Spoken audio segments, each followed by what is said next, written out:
ইনশাআল্লাহ আগামী ৩ তারিখ মে মাসের ৩ তারিখ আল্লাহর কোরআনের এই বিধানকে সমুন্নত রাখার জন্য এবং কোরআন বিরোধী এই ধরনের কটাক্ষ যারা করবে তাদের জিভ টেনে ছিঁড়ে ফেলবার পয়গাম পৌঁছে দেওয়ার জন্য আবার আরেকটা শাপলা চত্বর কায়েম করতে হবে। ইনশাআল্লাহ এই দেশ থেকে কেউ ইসলামের নাম নিশানা মুছে ফেলতে পারবে না, ইনশাআল্লাহ পারবে না। যত বড় শক্তি হোক, দেখা গিয়েছে শাপলা চত্বরে রক্তের গঙ্গা প্রবাহিত করেছে, হাজার হাজার রাউন্ড গুলি বর্ষণ করে আমাদের সন্তানদের বুকগুলোকে ঝাঁঝরা করে দিয়ে আমাদের সঙ্গে অনেক কটাক্ষ করা হয়েছিল। বলেছিল আমরা নাকি শাপলা চত্বরে বুকের মধ্যে গায়ে রং মেখে শুয়েছিলাম, আমাদের কোনো মানুষকে নাকি হত্যা করা হয় নাই। অথচ বাংলার ঘরে ঘরে শাপলা চত্বরের শহীদ পরিবারের হাজারিয়ার কান্নার আওয়াজ এখনো শোনা যায়। 2021 সালে আবার আমাদের উপর হত্যাযজ্ঞ চালিয়েছে।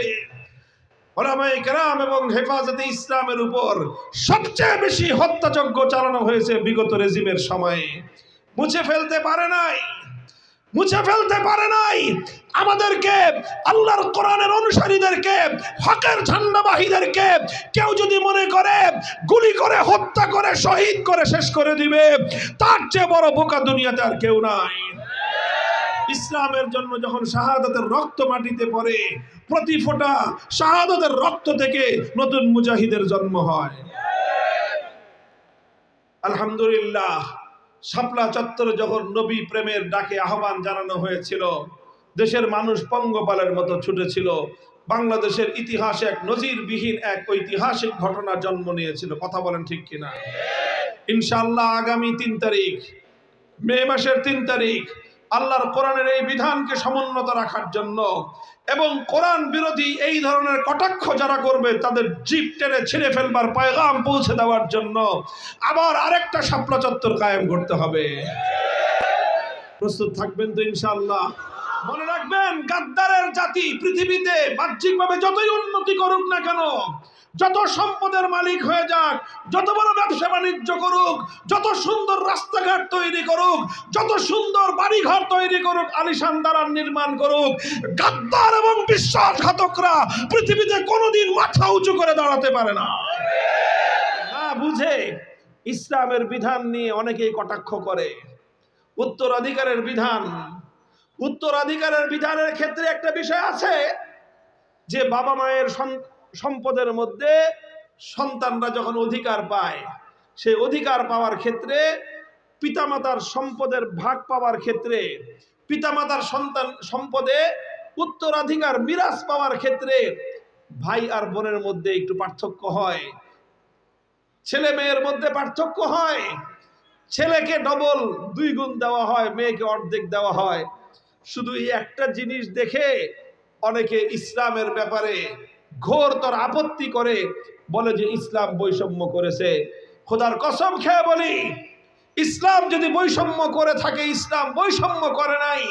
ইসলাম অগ্রাধিকার দিয়েছে এবং অগ্রাধিকারটাও ইসলাম পুরুষকে দেয় নাই, নারীকেই অগ্রাধিকার দিয়েছে। আমি একসময় একটা আলোচনা করতাম, রাত গভীর হয়ে গিয়েছে, দীর্ঘ আলোচনার অবকাশ নাই। শুধু এতটুকু বলি যে ইসলাম সকল ক্ষেত্রে সমস্ত ভরণ পোষণ সহ সমস্ত খরচের দায়িত্ব দিয়েছে পুরুষকে, কিন্তু সম্পদের মালিকানার সময় সকল সম্পদের মালিকানা পুরুষকে দেয় নাই, বরং নারীকেও মালিকানার অধিকার দিয়েছে। খরচের দায়িত্ব কেবল পুরুষের, সম্পদ পাওয়ার অধিকার নারী পুরুষ উভয়ের। সুতরাং যদি বলতে হয়, বলতে হবে ইসলাম নারীকে অগ্রাধিকার দিয়েছে। ইসলাম কোনোদিন নারীর সঙ্গে বৈষম্যমূলক আচরণ করে নাই। হ্যাঁ, পুরুষকেও ঠকায় নাই, পুরুষরা এই কথা বলার দরকার নাই যে আমাদেরকে ঠকাইছে, বরং পুরুষকে ইসলাম এবং আল্লাহ দায়িত্ব বেশি দিয়েছে। পুরুষকে দায়িত্ব বেশি দিয়েছে, নারীকে অধিকার বেশি দিয়েছে। পুরুষকে দায়িত্ব বেশি দিয়েছে, নারীকে সুবিধা বেশি দিয়েছে। সুবিধা এজন্য বেশি দিয়েছে কারণ নারী দুর্বল, পুরুষকে দায়িত্ব এজন্য বেশি দিয়েছে কারণ পুরুষ সবল। মুহতারাম হাজিরিন, আমি এই কথাগুলো আজকে কেন আলোচনা করলাম? এই কথাগুলো এজন্য আলোচনা করলাম, আপনারা জানেন কিনা ইতিমধ্যে পত্রপত্রিকায় মিডিয়ায় চলে এসেছে, গত 3-4 দিন আগে, এখন তো বর্তমানে বাংলাদেশে একটা সংস্কারের আবহাওয়া চলতেছে, সবকিছু সংস্কার, সংবিধান সংস্কার, শ্রমনীতি সংস্কার, রাজনীতি সংস্কার, নারী অধিকার সংস্কার, 6টা সংস্কার কমিশন গঠন করেছিল। 6টা সংস্কার কমিশনের মধ্যে একটা কমিশন ছিল নারী বিষয়ক সংস্কার কমিশন। সেই নারী বিষয়ক সংস্কার কমিশনের মধ্যে যেই কয়টা মহিলা দেওয়া হয়েছে, কি বলবো, বললে তো এটাই বলতে হয় যে এগুলি একটাও আসল মহিলা না, পুরুষও না। পুরুষ তো রাখা হয়নি, একজনও পুরুষ নাই। মহিলাদের অধিকার বিষয়ক একটা কমিশন গঠন করা হয়েছে। আচ্ছা, পুরুষদেরও তো কিছু মতামত থাকতে পারে, কোনো একজন পুরুষ রাখা হয় নাই। যা রাখা হয়েছে এগুলি একটাও মহিলাও না। এখন বাকি কি হইতে পারে আপনারা বুঝে নিয়েন। এই হলো অবস্থা। তারা মিলে একটা মন্তব্য করেছে, সেই মন্তব্যটা আজ পর্যন্ত বাংলাদেশে কোন স্বৈরাচারী, কোন ফ্যাসিবাদী আমলেও এত বড় জঘন্য মন্তব্য করার দুঃসাহস কেউ দেখায় নাই। মন্তব্য করেছে, কথাটা লিখেছে কি, যে বাংলাদেশে ধর্মীয় উত্তরাধিকার আইন এবং পারিবারিক আইনের কারণে নারীরা ব্যাপকভাবে বৈষম্যের শিকার হয়। নাউযুবিল্লাহি মিন যালিক। ইসলামে যেই ধরনের বিধান দেওয়া হয়েছে, মূলত ইসলামের বিধানকে সরাসরি কটাক্ষ করে, আক্রমণ করে তারা বলতে চায় যে ইসলামের বিধানের কারণে নারীরা বৈষম্যের শিকার। এর চেয়ে বড় ইসলামের বিরুদ্ধাচরণ, এর চেয়ে বড় আল্লাহর কোরআনের প্রতি কটাক্ষের আর কোনো ভাষা হতে পারে না। মুহতারাম হাজিরিন, এরপরে সেই কমিশনের রিপোর্ট নিয়ে প্রধান উপদেষ্টার কার্যালয় থেকে সেটাকে পাবলিশ করা হয়েছে, প্রচার করা হয়েছে। আনন্দ চিত্তে প্রচার করে তারা বলেছেন যে যত দ্রুত সম্ভব এই কমিশনের প্রস্তাবনাগুলো কার্যকর করবে, বাস্তবায়ন করবে। আমরা পরিষ্কার বলি যে আমরা এই সরকারকে সমর্থন জানিয়ে এসেছি, নানাভাবে সহযোগিতা করে আসছি। যদি মনে করে থাকেন যে এই সহযোগিতা বিনা শর্তে, ভুল করবেন।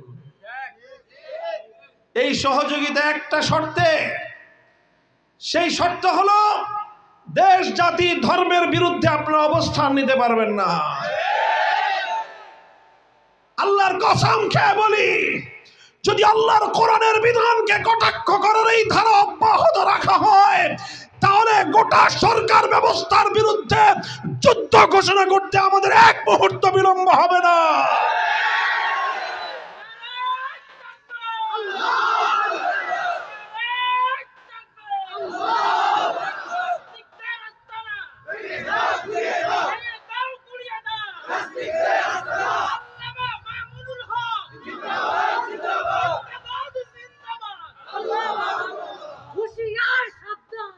মুহতারাম হাজিরিন, ইসলাম যেই বিধান দিয়েছে আলহামদুলিল্লাহ, সেই বিধানের মাধ্যমে হাজার হাজার বছর পর্যন্ত সমাজের মধ্যে যে শৃঙ্খলা, যে সাম্য, যে শান্তি, যে ভারসাম্য তৈরি হয়ে আছে, পশ্চিমা সমাজ ব্যবস্থা থেকে আমাদের এই সমাজ ব্যবস্থাকে, পশ্চিমা অসভ্য কালচারকে আমদানি করে, পশ্চিমার বেলেল্লাপনা কালচার আমদানি করে, পশ্চিমাদের পরিবারবিহীন সমাজ ব্যবস্থাকে আমাদের দেশে আমদানি করে আমাদের পারিবারিক ব্যবস্থাকে ভেঙে চূর্ণ বিচূর্ণ করে দেওয়ার পায়তারা চলছে।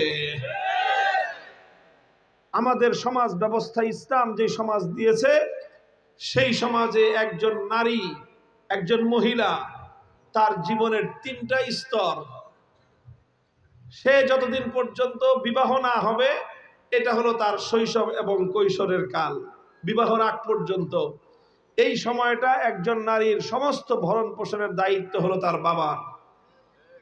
একজন পুরুষের কিন্তু দায়িত্ব তার বাবার উপরে না। বাবা যে খাওয়ায় এটা মাগনা, এমনি দয়া করে খাওয়ায়। ছেলে যখন সাবালক হয়ে যায়, বাপ যদি কয় যে তুই বাজারে গিয়ে চাকরি করে খা, বলার কিছু নাই, বাবা বলতে পারে, অধিকার আছে, খাওয়ায়, যে এটা ফাও খাওয়ায়, বাপ দয়া করে খাওয়ায়। কিন্তু মেয়েদেরকে বাপ চাইলেই বলতে পারবে না যে তুমি কামাই করে খাও। একটা মেয়ে বিবাহে না করা পর্যন্ত, যতক্ষণ পর্যন্ত সে স্বাবলম্বী না হচ্ছে, ভিন্ন বিকল্প ব্যবস্থা না হচ্ছে, ততদিন পর্যন্ত এই মেয়েটার ভরণ পোষণের দায়িত্ব তার বাবার উপর। এরপরে যখন বিয়ে হয়ে গেল, কবুল বলার সাথে সাথে, বিয়ে তো হয় দুইজনের, নারী আর পুরুষের, সুবিধাও দুইজনের, সব ধরনের ফ্যাসিলিটি দুইজনের, কিন্তু খরচ সব পুরুষের। 100% খরচ কার? পুরুষের। বিবাহের সাথে সংশ্লিষ্ট যত রকম খরচ সব ইসলাম কার দায়িত্বে দিয়েছে? পুরুষের দায়িত্বে দিয়েছে। ইসলাম বলেছে পুরুষরা দেনমোহর দিবে, মেয়েরা দেনমোহর পাবে। ইসলাম বলেছে বিবাহের সময় ওলিমা পুরুষের দায়িত্ব, বিবাহের আপ্যায়ন করা পুরুষের দায়িত্ব, মেয়ে পক্ষের আপ্যায়ন করার কোনো দায়িত্ব নাই। 3 নম্বর হলো বিয়ের পর থেকে যে থাকার ব্যবস্থা করা, ঘর দিবে স্বামী তার স্ত্রীর জন্য, এমন একটা ঘর দিবে যেই ঘরে স্ত্রী তার সমস্ত নিজস্ব স্বাধীনভাবে বসবাস করবে। স্বামীকে তার স্ত্রীর জন্য কাপড়ের ব্যবস্থা করতে হবে, খাবারের ব্যবস্থা করতে হবে, চিকিৎসার ব্যবস্থা করতে হবে। যত বিল সব পুরুষ দিবে, চাই সেই পুরুষ বড় লোক হোক, গরিব লোক হোক, সে দিনমজুর হোক, রিক্সা চালক হোক, তার স্ত্রীর ভরণ পোষণের দায়িত্ব স্বামীর। স্ত্রী যদি কোটিপতিও হয়, স্বামী যদি দিনমজুরও হয়, তবুও স্বামীর কাছ থেকে স্ত্রী ভরণ পোষণ পাবে। তাহলে মহারণা দিল পুরুষ, আপ্যায়ন করলো পুরুষ, ভরণ পোষণ নিল পুরুষ, সব খরচ করলো পুরুষ। তাহলে বিবাহের পর থেকে নারীর সম্পূর্ণ দায় দায়িত্ব পুরুষের উপর। আল্লাহ না করুন যদি স্বামী স্ত্রীর আগে মারা যায়, বার্ধক্যের সময়ে এই নারীর সমস্ত দায় দায়িত্ব তার ছেলে সন্তানের উপর। যতদিন পর্যন্ত ছেলে আছে, তার মায়ের ভরণ পোষণের দায়িত্ব এই ছেলের উপর। তাহলে একজন নারীর জীবন 3 পুরুষের কাঁধের উপর দিয়ে কেটে যায়। ছোটবেলায় বাবার হোটেল, যৌবনকালে স্বামীর হোটেল, বার্ধক্যের সময়ে ছেলের হোটেল, 3 পুরুষের কাঁধের উপর দিয়ে ফাও ফাও খেয়ে যাবে। শাহজাদির অবস্থায় জীবন যাপন করবে। বাপের কাছ থেকে, মায়ের কাছ থেকে, ভাইয়ের কাছ থেকে মিরাসের যা সম্পত্তি পাইছে সব সম্পত্তি নিজের খুশি মতো নিজের মতো ব্যবহার করবে। নারীর সম্পদে তার স্বামীর এক চুল পরিমাণ কোনো অধিকার নাই। বলেন, এরপরেও যদি কেউ বলে যে বৈষম্য হয়েছে, মনে করতে হবে তার মাথার মধ্যে সমস্যা আছে। মাথার মধ্যে ঘিলু নাই, ঘিলুর পরিবর্তে গোবর আছে। এত চমৎকার বিধান ইসলাম দিয়েছে। ইসলামের বিধান কার্যকর করো, সমাজ থেকে সমস্ত বৈষম্য দূর হয়ে যাবে।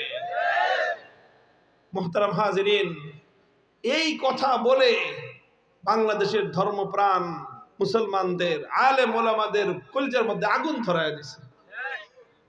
আমরা মনে করতেছিলাম, সাহস যোগাইতেছিলাম, উৎসাহিত করতেছিলাম যে চালান আমরা আসি, যারা বিরোধিতা করে আমরা সকলকে মোকাবেলা করে অন্তর্বর্তীকালীন সরকারকে আমরা সব ধরনের সহযোগিতা করবার আশ্বাস দিয়ে আসতেছিলাম।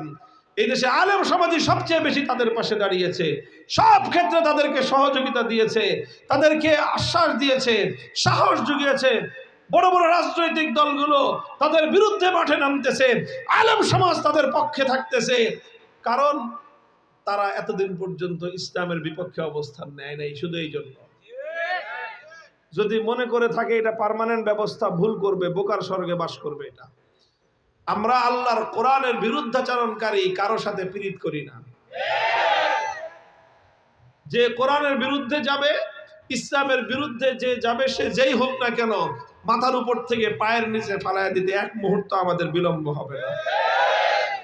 উলামায়ে কেরাম হেফাজতে ইসলামের পক্ষ থেকে আগামী 3 তারিখ, মে মাসের 3 তারিখ শনিবার দিন ঐতিহাসিক সোহরাওয়ার্দী উদ্যানে এই কলঙ্কিত বাংলাদেশের ইতিহাসের কলঙ্কজনক এই অধ্যায়কে মুছে ফেলবার জন্য জাতিকে একত্রিত হওয়ার ডাক দিছে। যাবেন তো?